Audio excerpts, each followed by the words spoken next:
Hi guys. So today I wanted to come on here and discuss a few topics real quick. So I wanted to talk about the dreaded bathroom, where to go, specifically different places, gas stations that I know of in the area. Also, I wanted to talk about sleeping. It's pretty common where to sleep, but just some issues that I've noticed. And also what my goal would be ultimately for the homeless community as far as where to park and something that people are kind of looking forward to. So if you want to hear about specific bathrooms to go to, more information about sleeping and what my ultimate goal is, stay tuned.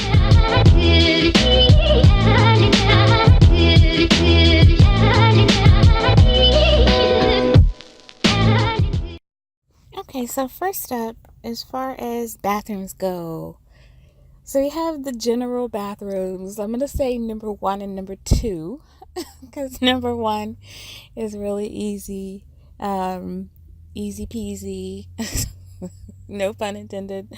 Number two is a little bit trickier.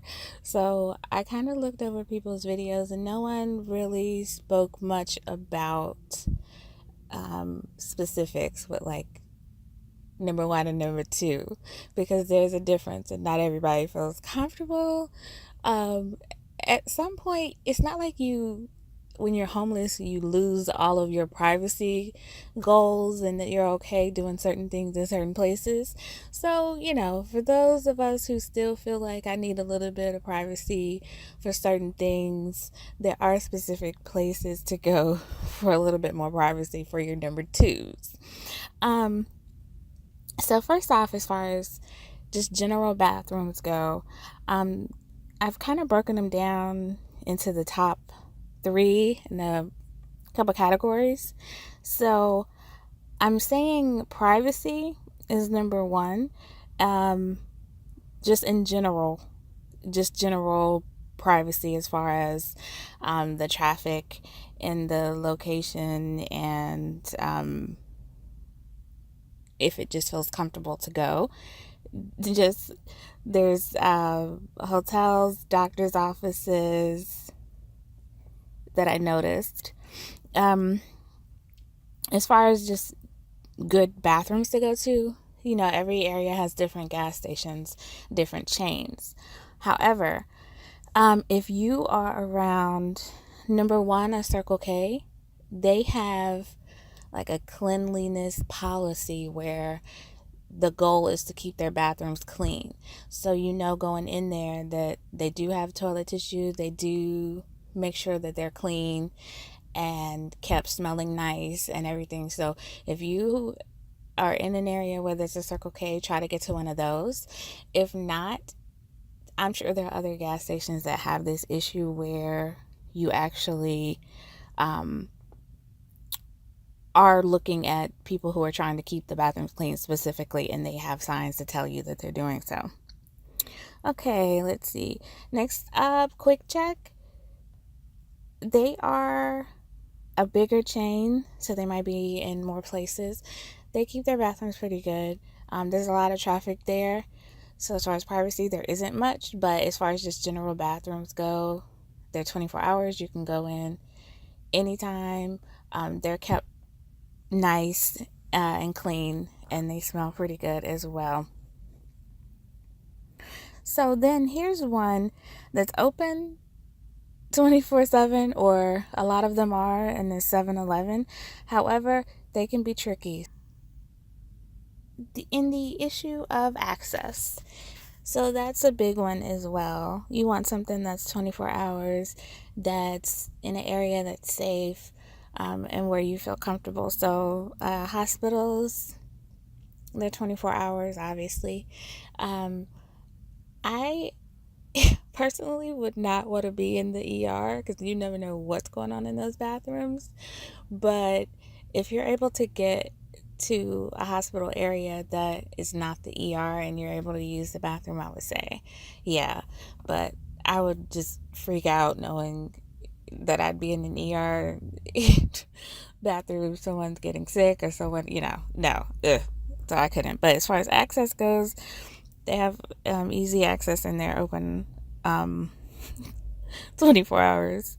Also, access, there's 7-Eleven that's usually open 24 hours. If you're in an area where there is one, they're pretty open.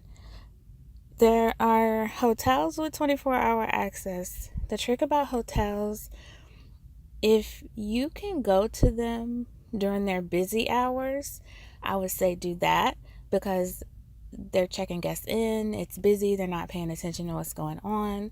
So they are 24 hours, except there are some that lock the doors, and you have to have your key card to get in.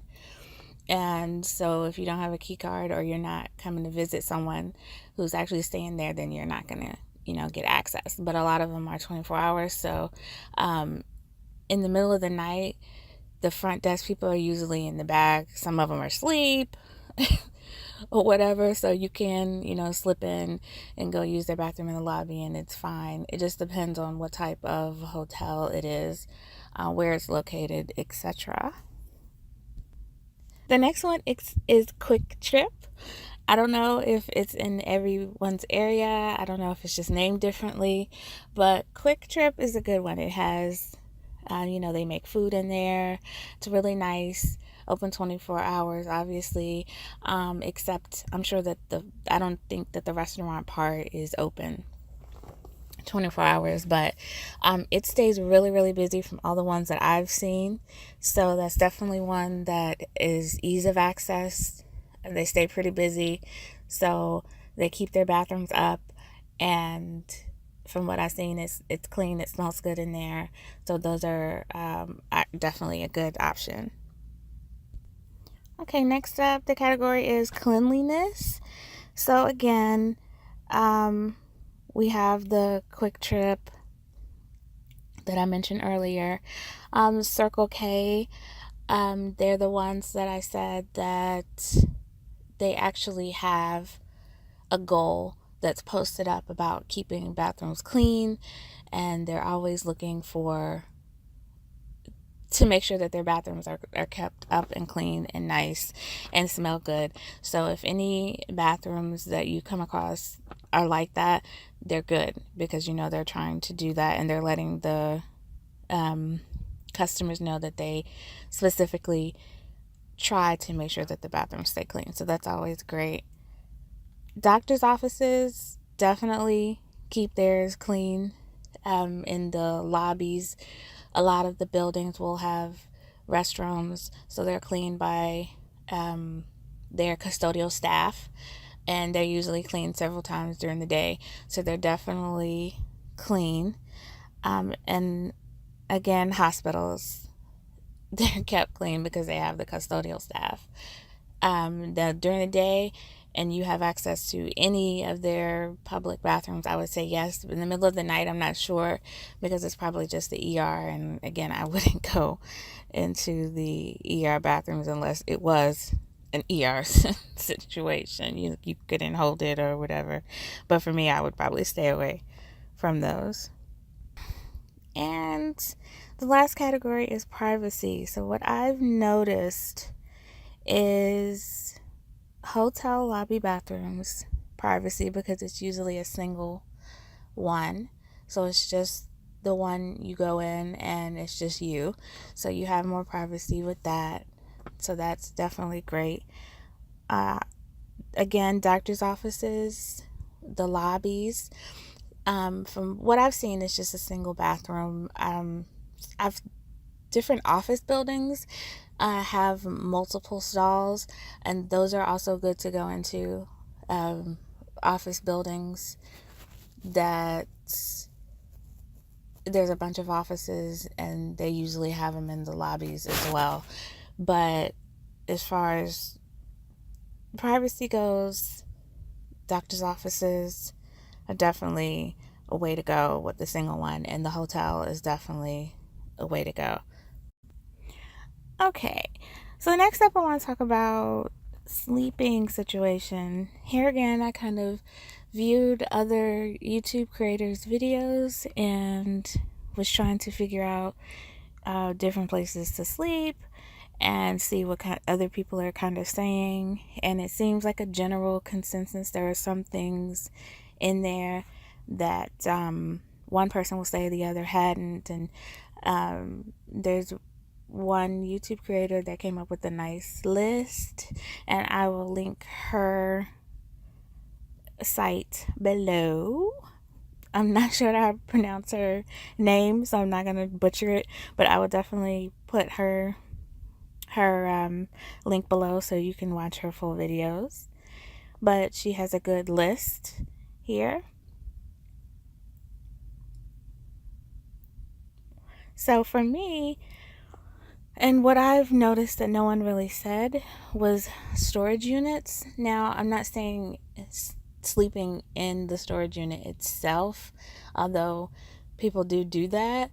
I think a lot of people are bold if they do it, if they can get away with it for a good period of time, go for it, whatever.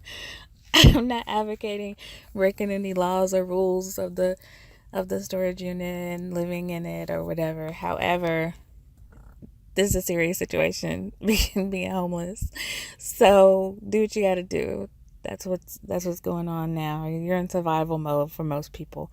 Even if it's a choice, it's still a serious situation. So not specifically living inside the storage unit, but what I'm referring to is the storage units where the units themselves are outside, similar to motels.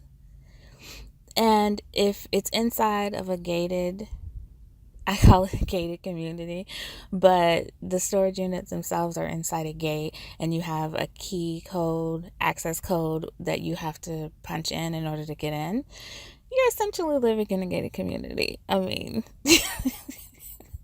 it just is what it is. So no one really mentioned that. That's a really safe place to be. If you have a storage unit there, if you're just parked in front of your storage unit and you're still in your car, you have access to your storage unit, you have access to everything in there, you're just kind of sleeping, gathering things, getting change clothes or whatever actually in your storage unit, and then you're gone and on about your day. That's what I found to be the easiest. It's just convenient, it's great, and it's safe because only the people that have that access code are allowed into the gate. So each person gets their own access code, and if someone is in there and if something happens, a lot of times they have cameras. I guess if anything was to happen and you needed to see something, but if anything happens, that means someone who actually has a storage unit either did it, or someone has given another person their code to get in. So if it comes to anything about safety, there's a way to track it down better than if you're just randomly on someone's residential street or something like that. So definitely inside the storage gated community, as I call it. Okay, and so lastly, as far as parking during the day goes and different places to park, again, great list, and I will list her description below. I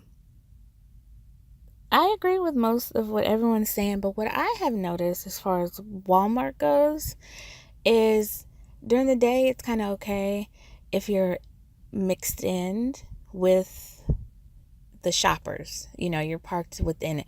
If you're parked far away off in a certain area, depending upon the Walmart and how they have the parking lot set up, there are areas where trucks will park overnight and that sort of thing. If you're off there and it's getting late, I have been in one where they actually have security that goes around. They have hired security, and they tell people that they can't stay overnight, they can't stay here and just be parked or something. So I think as far as Walmart goes, if you're within kind of the shoppers, parked within as if you're a shopper, you'll be okay during the day. It won't really matter.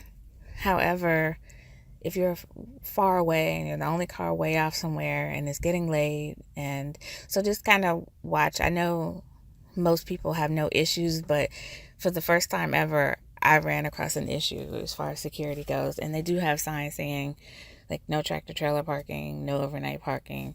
And I don't know how many Walmarts actually have those because I haven't seen them. But as far as during the day, pretty much any place that's open to the public is fine if you're mixed in with the crowd. Target's a good one. They have a lot of traffic. I'm a people watcher, and so I love watching people and seeing. So if I park somewhere and I kind of watch people interact and everything, it's my reality TV. But a lot of times I'm busy doing something anyway. It doesn't really matter. But that is definitely, it doesn't matter during the day if you're kind of in the thick of things. It's just when you kind of separate yourself and you're way off somewhere that you might draw more attention to yourself, and the later in the evening towards the night that it gets. Okay, so lastly, what I want to talk about is my ultimate goal with the platform, and just in general. I would really, really, really, really like to work with some investors for property that have just buying an acre, acreages, things like that, not to build anything, but kind of similar to a camping ground for homeless people. It doesn't have to be a camping ground per se, like you're actually camping where it's a wooded area. That's not necessarily what I'm kind of looking for. Mainly something similar to a parking lot with kind of a park feel, so there's an area where there are parking spaces bigger than normal parking spaces, so you can have your door open. You can kind of chill out, hang out in your vehicle if you want, but also kind of connected to a grassy area, maybe some benches and things, so it has like a park feel. And it's specifically for the homeless, and or for someone who wants to spend the night there, and you won't be shooed away, and it's fine. What I would like it to be is kind of like a membership type thing, something where it's safe, so there could be security that walks through and just make sure everything stays. I'd want it to stay clean all the time. So if anyone is violating any rules, that they can be escorted out. I would like it to kind of run on donations for people who absolutely can't afford it, but for people who can, people who work regular jobs, well, not regular jobs, but people who work and are able to afford it, pay like a donated membership.